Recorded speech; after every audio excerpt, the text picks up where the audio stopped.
Hello everyone, कैसे हैं आप सब। उम्मीद कर रहा हूं कि आप सब अपने एग्ज़ाम्स की तैयारी में लगे हुए होंगे।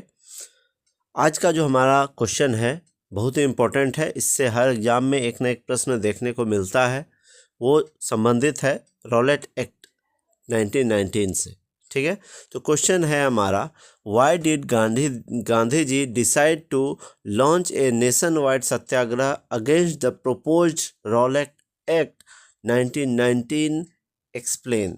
तो क्वेश्चन में ये पूछा जा रहा है कि गांधी जी ने क्यों डिसाइड किया कि पूरा भारत में सत्याग्रह लॉन्च किया जाए। सत्याग्रह क्या था? सत्य के लिए आग्रह, है ना। तो ये जो रॉलेट एक्ट के खिलाफ सत्याग्रह क्यों उन्होंने लॉन्च किया या क्यों स्टार्ट किया, ये क्वेश्चन पूछा गया है। ठीक है, तो इसका आंसर देना है। Why did Gandhiji decide to launch a nationwide satyagraha against the proposed Rowlatt Act 1919? ठीक है, अब आंसर पे हम लोग चर्चा करते हैं। Gandhi ji decided to launch a nationwide satyagraha against the proposed Rowlatt Act 1919 for the following reasons. तो कुछ रीजन्स थे जिसके कारण गांधी जी ने इस सत्याग्रह को लॉन्च किया। सत्य के लिए आग्रह मतलब अपने लिए सच्चाई के मार्ग पर चलना। और उनका गांधी जी का क्या था? नॉन वायलेंस पे वो निर्भर करते थे। उनका था कि बिना किसी किसी हथियार की मदद के वो अपने आवाज़ को उठाते थे। ये था नॉन वायलेंस उनका।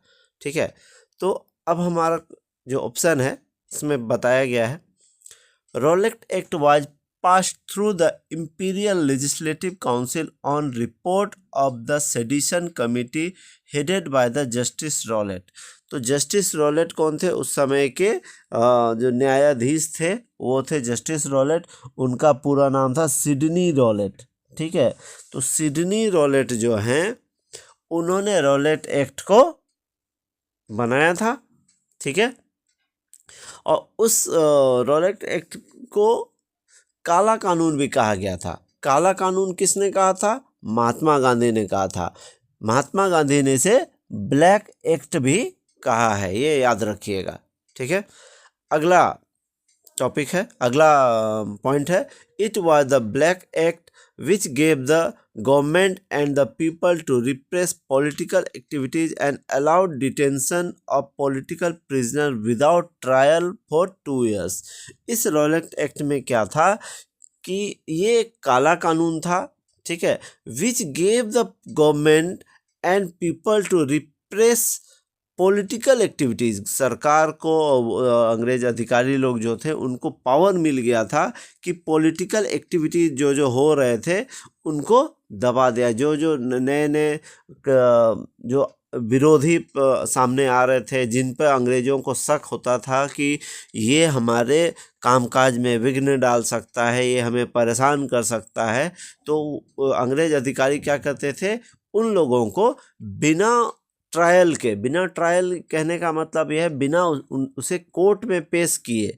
अभी किसी को भी सज़ा होता है तो उसको कोर्ट में पेश किया जाता है। उसके बाद अगर कोर्ट कहता है कि ये दोषी है तब उसे सज़ा होती है।